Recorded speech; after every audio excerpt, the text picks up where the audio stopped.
It's the closing days of the Civil War, March 1865.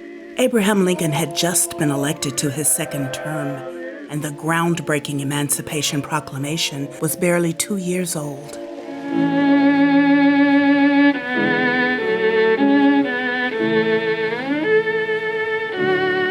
Not yet a bustling city, the small town of Austin, Texas, was populated by fewer than 5,000 people, barely 30% of whom were Black. And it was from this population a dozen recently freed slaves, known as freedmen, first assembled in the basement of 10th Street Methodist Episcopal Church, a former white slave owners' church, now known as First United Methodist Church, originally organized in 1839 at 4th and Congress Avenue, where the Frost Tower now sits.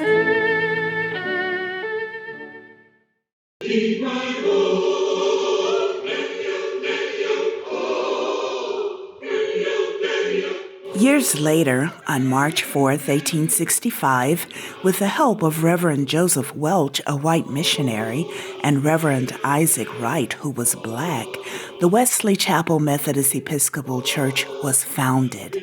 The new church held its first meetings in the basement of 10th Street Methodist Episcopal Church at 10th and Brazos, where today sits St. Mary's Cathedral.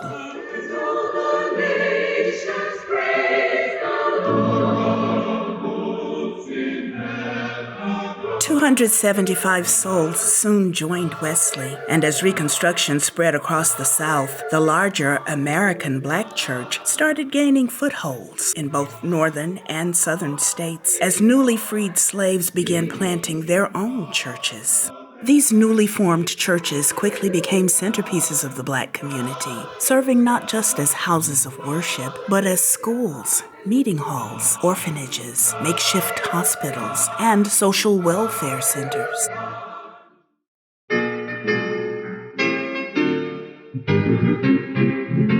With the support of a church conference land grant, in 1874, Wesley built its first church building at 9th and Natchez Streets. It was a small, humble structure of roughly 2,400 square feet with a dirt floor.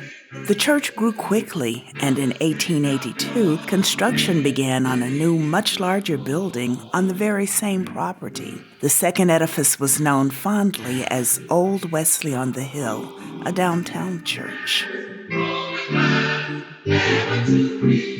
During this period, the African Methodist Episcopal Church emerged as the second largest post-Civil War Black denomination, with a membership of almost 400,000. The National Baptist Convention, founded by Black Americans, boasted a membership of over 3 million Black Baptists. Other, relatively smaller denominations added another 500,000 members, and by the turn of the 19th to 20th century, America's Black Church had a documentable membership in excess of 4 million African Americans. The NAACP was founded in 1909 and the National Urban League in 1910, both organizations serving as prototypes for the many civil rights organizations of the 20th century.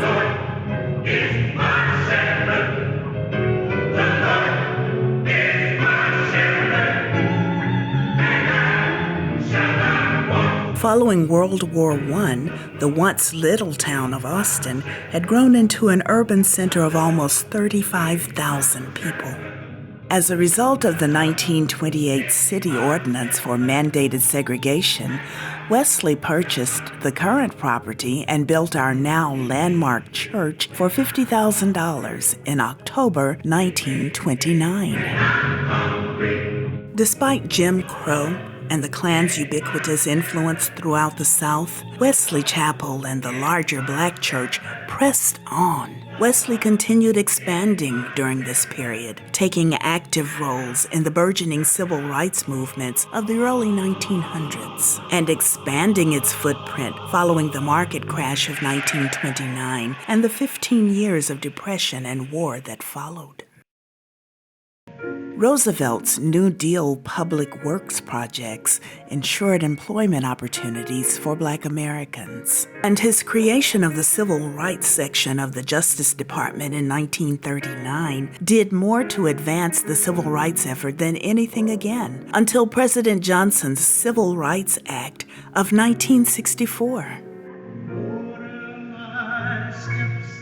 In your word, dear Lord, lead me, guide me every day. From the 1940s through the 60s, Wesley Church members Dr. Everett H. Givens, Virgil C. Lott, Dr. John Q. Taylor King Sr., and Dr. Connie Yearwood Connor were all pivotal leaders of Wesley United Methodist Church and instrumental in the advancement of the civil rights movement in Austin.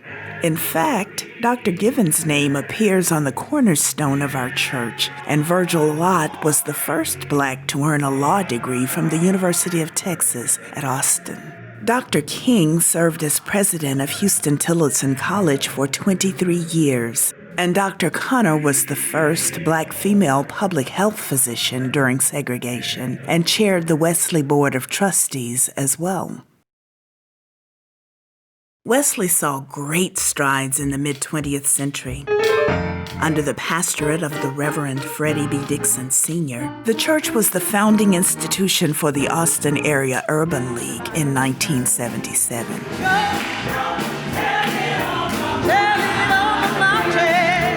Created a special task force to help alleviate the high suspension rate of African American students in the Austin Independent School District, and the congregation was larger than ever. By this time, the tiny village of Austin had grown to 1 million people.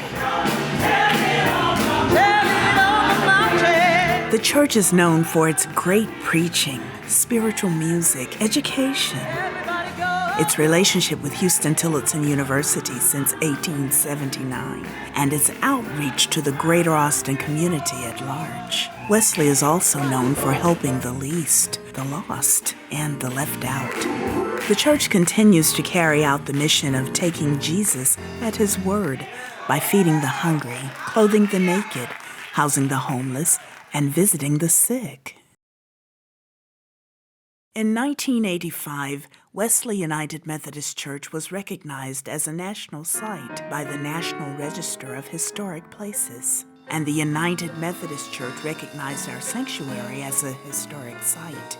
Other historical markers are from the Texas Historical Commission, the City of Austin, and the Equal Justice Institute, dedicated to lynched victims of Travis County. Hallelujah.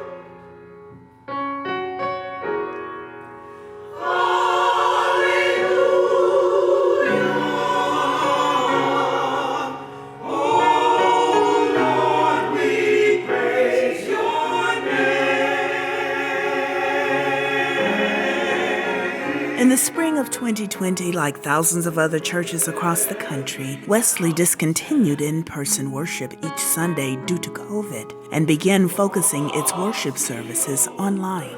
21 months later, on January 2nd, 2022, we threw open our doors once again and reaffirmed our commitment to the message of Christ with in-person worship each Sunday at 10 a.m.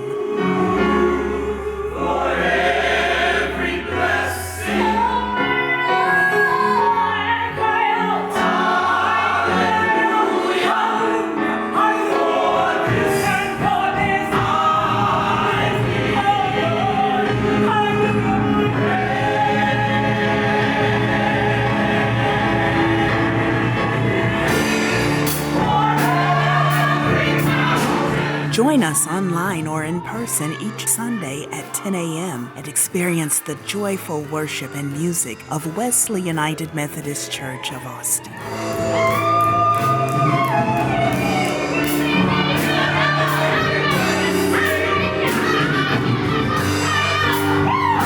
Founded in March of 1865, we are now, in 2022, 157 years old. Oh, and the Austin metro area is now home to over 2 million people.